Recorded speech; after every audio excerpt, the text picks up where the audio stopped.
Something I've realized is that often the root of this indecision isn't perfectionism, it is fear. We are afraid of never realizing all we could be in life, so in hesitating to commit to anything, because we think that maybe there's something better out there for us, just waiting, we never actually commit to anything at all. I saw my life branching out before me like the fig tree in the story. From the tip of every branch, like a fat purple fig, a wonderful future beckoned and winked. One fig was a husband, and a happy home and children, and another fig was a famous poet, and another fig was a brilliant professor. I saw myself sitting in the crotch of this fig tree, starving to death, just because I couldn't make up my mind which of the figs I would choose. I wanted each and every one of them, but choosing one meant losing all the rest. And as I sat there, unable to decide, the figs began to wrinkle and go black, and one by one, they plopped to the ground by my feet. This is a quote from Sylvia Plath's novel The Bell Jar, and is one of the most painfully accurate descriptions of modern life. Nowadays, we have so many options, yet that's exactly the problem. Because many of us live like this. We spend years unable to choose a path, terrified that the moment we commit to one choice, we will lose all others. And so we wait. We wait to feel certain. We wait until we feel that we are ready. We are always waiting for some ideal that will never show up. And meanwhile, the years pass by anyway. This is what makes the metaphor of the fig tree so painful, because the problem isn't that the narrator of the story, Esther, lacks possibilities, it's that she has too many. Each of these figs that she describes represents a different future, a different identity or life that she could have lived. But the tragedy is that she cannot bring herself to choose, because choosing one life means giving up all of the others. And I believe that many of us are living life with the same kind of mindset. We live in wait, thinking that there is some perfect choice or perfect path for us out there. And we are always looking for this, whether it's in our career, relationships, or passions that we pursue. We are always looking for the one perfect choice in everything. But by waiting for so long, life passes us by. So instead of actually living our lives, we find ourselves in a position where we are endlessly analyzing everything, every choice we make from the outside, trying to make the perfect decision before we actually allow ourselves to start living. But the problem is that life doesn't pause while we hesitate. The years are still passing by as we grow older, and eventually that feeling of always longing for an ideal turns to dread because we know that we are running out of time. Something I've realized is that often the root of this indecision isn't perfectionism, it is fear. We are afraid of never realizing all we could be in life, so in hesitating to commit to anything, because we think that maybe there's something better out there for us, just waiting, we never actually commit to anything at all. Naturally, committing to one path means accepting limitation. It means accepting that we cannot become every possible version of ourselves. And I think for many people, especially ambitious people, that can feel unbearable. So instead we choose to remain stuck in this psychological paralysis where every option remains open to us, yet we never actually end up becoming anything. It's basically living a half-life, because by preserving our potential in theory, we never actually risk it in reality. We think as long as nothing is chosen, as long as we never fully try, nothing can fail. The imagined self remains perfect, untouched by reality. And psychologically, I think this comes from something much deeper than indecision. It is a fear of life itself, because real life always demands a lot from us. It demands consistency, commitment, responsibility. It is extremely uncomfortable, and whatever life you want to build, it is going to cost you your old one. And a part of us naturally resists that. Now, Jung describes this pattern through the archetype of the Puer Archetype, which is the eternal child. This is someone who remains suspended in possibility. They are full of dreams, imagination, and potential, but terrified of fully taking part in life and having that potential challenged. That's because as long as life remains imagined, it can never disappoint us. We can never fail if we never try. But the other side of that is that if we never try, we will never live. The condition of the puer can be described as a general fear of life and avoidance of responsibility. They will always have one foot in, one foot out. And it's by always keeping that one foot in the realm of possibility that they are always waiting for the perfect conditions. It looks like a constant hesitation in all choices. They're always wondering, is this the one? Is this the perfect career for me? Is this the perfect relationship? Is this the perfect life path? And ultimately, the problem is that because of this hesitation, they never commit to anything long enough to actually be successful in it. This can be disguised as perfectionism, but what it really is a protection against imagined failure. It is that very belief that if I never fully try, I can never fail. And the sad thing is that the puer is often full of ideas and potential and inspiration, but often never gets to realize it in the world. They can spend their whole lives in this state of hesitation and waiting for an ideal. This way, the imagined self can still become anything.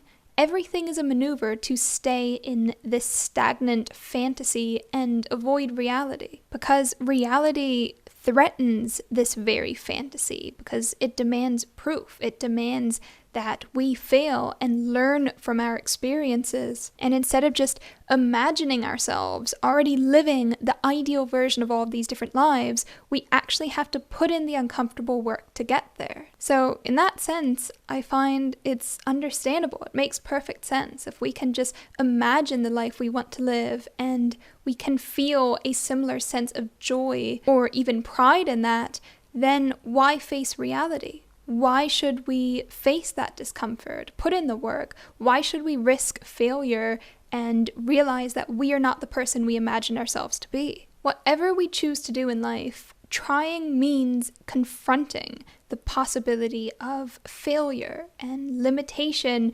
judgment, and worst of all, mediocrity. So sometimes what looks like procrastination and indecision is actually self-protection. However, this also comes with a great risk. Carl Jung wrote, "The perpetual hesitation of the neurotic to launch out into life is readily explained by his desire to stand aside so as to not get involved in the dangerous struggle for existence.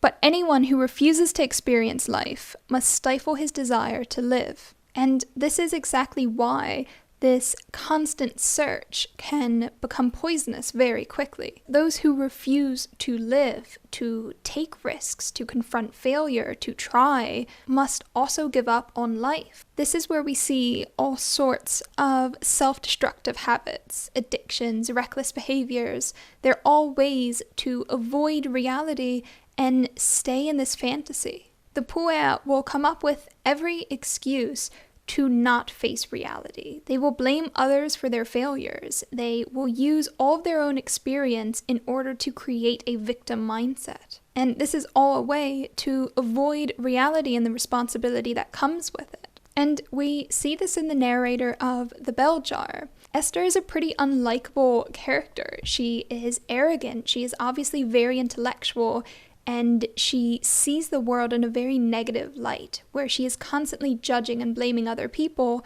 for a lot of her own problems. She refuses to take accountability for her life, and as she withdraws, she becomes more and more numb to the world around her. And the ending of the book is quite literally a dissolving of individual consciousness, which is a terrifying consequence for not taking action, for not making choices in your own life. I find the ending in that sense can also be read as a metaphor, because in refusing our own agency, we are robbed of it.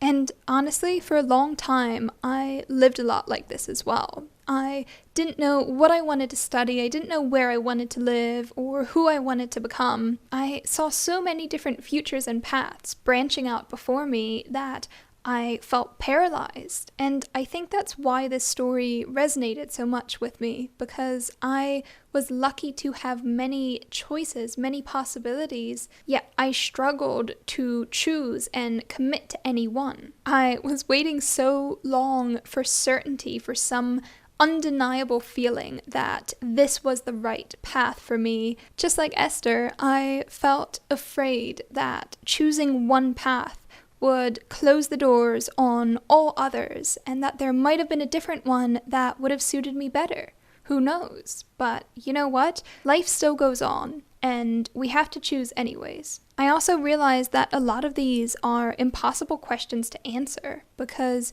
we never know where any given choice may lead in the long run. We don't know what future possibilities might come with it. All we can do is make the best choice with what we know now. And I think this is part of the painful truth hidden underneath the fig tree analogy, because there is no way to live without loss. To choose one path is to let others go. But this is not failure. This is just what it means to live. As long as all of these ideas and possibilities remain a fantasy, they are not real. While you might think that you have unlimited paths and possibilities in your future, in reality, by not choosing and committing to any of them, you will be left with nothing. Because a meaningful life is not built through preserving every option forever. It is built through devotion to one thing that we choose, and through our effort and hard work, it becomes real. I think many people can spend years waiting for certainty before they begin, but one thing that I've noticed is that certainty rarely comes beforehand. Instead, it often follows action. This is why when we are sitting beneath our fig tree, forever waiting and deciding which one to pick, all that matters is that we pick one. The Puer tells a story of unrealized potential and a half-lived life, but the answer is not in endlessly waiting for an ideal. It means having the courage to face uncertainty and to act anyways. We must bring our ideas and dreams into reality and to fight for them while embracing failure rather than avoiding it. And when I speak of potential, I don't mean it in the superficial sense. I'm not talking about fame, wealth, or success, but rather creating a life that feels meaningful to you. Whatever that may be, each of us has a calling, and we can feel it in those little moments of resonance with things. It is all of the things you feel drawn to, but maybe have dismissed or been too afraid to pursue. Maybe you've dreamed of creating music, pursuing writing, starting your own business. A lot of the time, even if you try to brush it off, these kind of ideas don't go away. These are the things to pursue in whatever way you can. Jung famously said, "Where your fear is, there is your task." This means that often the things we are most afraid to do are the things we are meant to do in life, because it's where we are going to grow the most, and it is where we will find the most meaning. Another way to look at this is by asking yourself, what would you most want to do if you weren't afraid? If you knew you could not fail, what would you choose to do? The answer to the problem with the fig tree is not certainty, it is courage. We aren't actually waiting for perfection or certainty, because if you think about it, what is the point of that? If we are perfect, then what? We can avoid failure, we can avoid making mistakes, judgment from others, a hit to our imagined greatness. So what? None of that actually matters. To live means making choices and living with the consequences. I really believe there's no such thing as the right choice. Whatever choice you make, you must make it the right choice. It takes courage to make choices that define us and to commit to them despite not having certainty. I've been waiting for certainty for years, and I'm starting to think that there's no such thing. But what I do know is that if I keep waiting without making choices that will allow me to live my life, then I won't be living at all. Then I'm wasting the few years we have to actually do the things I want in life. So instead of trying to look at it as finding the right choice, the best path we can take in life, we need to instead learn how to act without certainty. That is what's going to take us far in life. In the end of the story, Esther is starved of life because she could not choose her fig. But maybe the tragedy isn't that she would lose all of these other futures, it's that she believed she could have them all. We have to remind ourselves that more figs will grow from the ones that we pick.